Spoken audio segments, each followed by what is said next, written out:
Now today we'll be talking about the International Day of Forest. So if you know that you used to carry axe and enter the bush and go and cut tree anyhow, drag your chair closer. It's time for us to have a chat with you. Now the United Nations has designated March 21st as the International Day of Forest, a day to celebrate and raise awareness about the crucial role of forest in our lives. And in 2025, the theme is Forest and Food, highlighting the essential contribution of forest to global food security, nutrition, and livelihood. Now, this morning we're being joined by Felicia Dairo. She's a project manager at CJID. Thank you so much for joining us, Felicia. Thank you for having me. So let's talk about International Day of Forest. Tell us more about it and why we are celebrating the day today. So just like you read out, it's a day to create awareness on the importance of forests and trees. So just on a lighter note, this morning when I woke up, I had my shirt with International Day of Forest, and my son asked me, "Oh, what is this?" And then I asked him, "What is forest?" And then he said, "Oh, forests are creepy, where we have animals, wild animals, scorpions, and all of that." So I think that's the mentality, right? Where people just feel forests are secluded places where you just have trees grown and you have bushes and all of that. So a day like this is set aside to create awareness on the importance of trees and forest in our lives. Not just that alone. This year's theme is quite unique in the sense that it's talking about the forest and food. So what is the relationship? And so that's why this year is set aside to create the awareness on how forest and food, how they both work together. So can you throw more light on how they both work together? Great. So when we talk about forest, it's quite vital, it's crucial to global food security. How? It's crucial to biodiversity and also climate resilience. And I'll take it from the conversation of climate change. So it's a global conversation, there's a global conversation on climate change. So what is climate change? Just like the word says, climate, where the climate is changing. And what changes the climate? So it's as a result of emission of greenhouse gases that are trapped into the atmosphere. And so what are these greenhouse gases? They're carbon dioxide, they are methane emissions. So where do we get them from? Now, if you look at the Niger Delta, you see that on a daily basis, they are flaring the gases, right? So what are they flaring? All those soot and light that you see, they are not just the normal and common light that is just lighting up the environment. No, they are carbon dioxide, they are methane emissions going into the atmosphere. And so these are trapped, and eventually they cause what is called global warming. And what global warming does is that it disrupts our climate, it disrupts the weather patterns. Now, while growing up, and we used to have that notion that in northern places, we have places that are always with drought, right? But now what climate change is doing is it's prolonged the drought. So before you can have maybe 3 or 4 months of drought, but now it's unpredictable. And that's what climate change does. And in coastal places where we used to have rainfall, what happens now is there is excessive rainfall. So the climate has disrupted all of this. And so what this then do is, in northern places where majorly they are into agricultural practices, what it then does is they are not able to plant their crops as they used to. And in places where they plant, the land is no longer yielding as it should, because the climate change is affecting everything. It's affecting the agricultural produce.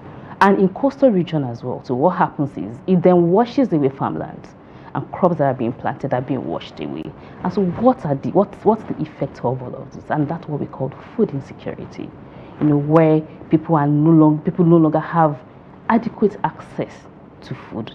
And so that is what the climate change is doing. And so again, a day like this is then to let people be aware of the importance of forests to food and how these are connected and how we can take care of our environment and our forests. Now we know that the hunt for charcoal to use as an easier means of cooking sees trees felling, and trees are one major thing that develop the forest.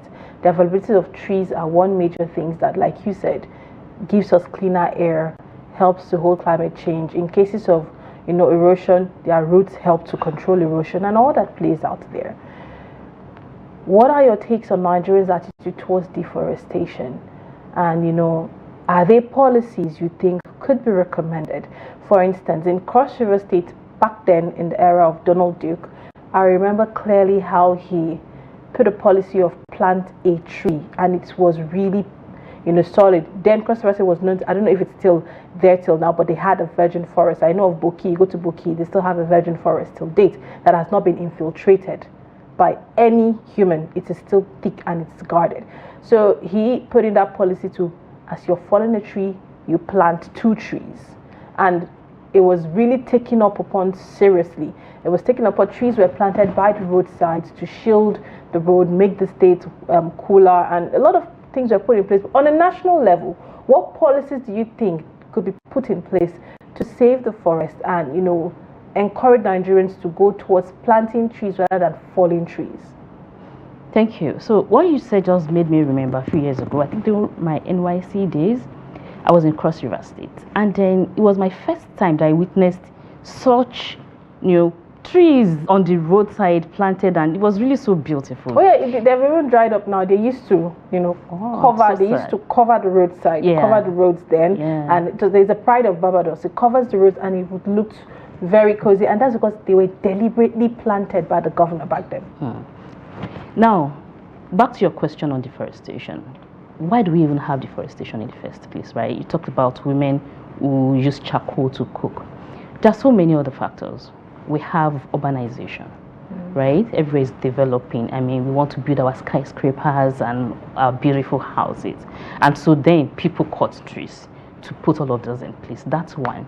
Then we have agricultural expansion. Everybody's going into agriculture. I want to go into agriculture as well too, so, and to do that, what you need to do is to clear the trees and make way for whatever thing you're doing. Now, are there laws in place? Like I usually say, of course there are laws in place when it comes to deforestation in Nigeria. And every time I have the opportunity to talk about laws in Nigeria. Nigeria has beautiful laws. If this place is, we are to make this place a library of laws, it will be full with the laws that we have. But there's always the conversation about implementation. And apart from implementation, we have issues with, policy support initiatives. We talked about women who use charcoal to cook. Apart from cooking, it is the source of livelihood for people, right? The Mama Shukura behind, on the street who fries akara is using firewood because he feels it's quite cheap for her to use, right? And then we have people whose livelihood is just to sell the charcoal. How do they get the charcoal? It's through deforestation. They cut trees and they burn these trees and they sell to people. Now, do we have laws? Yes, we do. We have the Forestry Act in Nigeria, right? We have laws on national park. But how then, if as a regulator, that's the government now, you want people to stop cutting trees. You want people to, you can't tell me not to survive, right? I need to feed my family. Now you're telling me not to cut trees. Fine, I don't want to cut trees, but what do I do? What do I need to do? So there is that lack of policy supporting initiatives, and that's what I think is the problem, and what the government should work on. How do we help those people who, we tell them, let's move to cleaner energy, which is gas, which is cleaner, but can they afford to buy the gas? So we need that policy support initiatives. Sure, indeed. Policy support is very important, and Nigerians have always questioned, regulations put in by the government, especially owing to implementation. Not just implementation, sustainability, and maintenance of policies and laws and structures that have been put in place. But now that we have, we're currently facing heat wave. Moving forward, are there ways that do you see a change in this heat wave if we decide to plant more trees in the next 10 years? Okay, so yes, I think we need to let people know the importance of trees in the first place.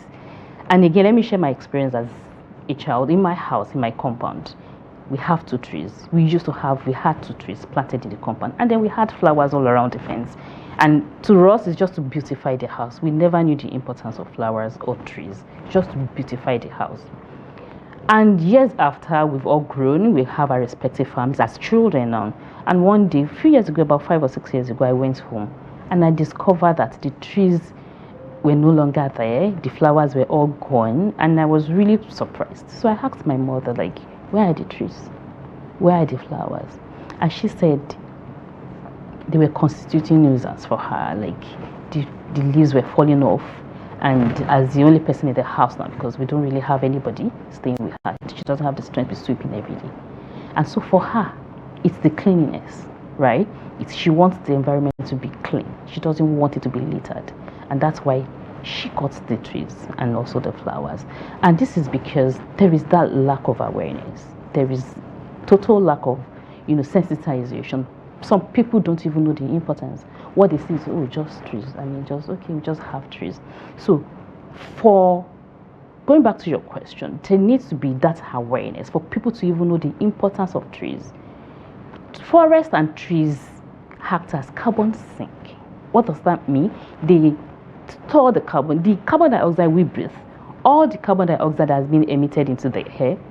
What trees do is they act as carbon sink. They absorb this.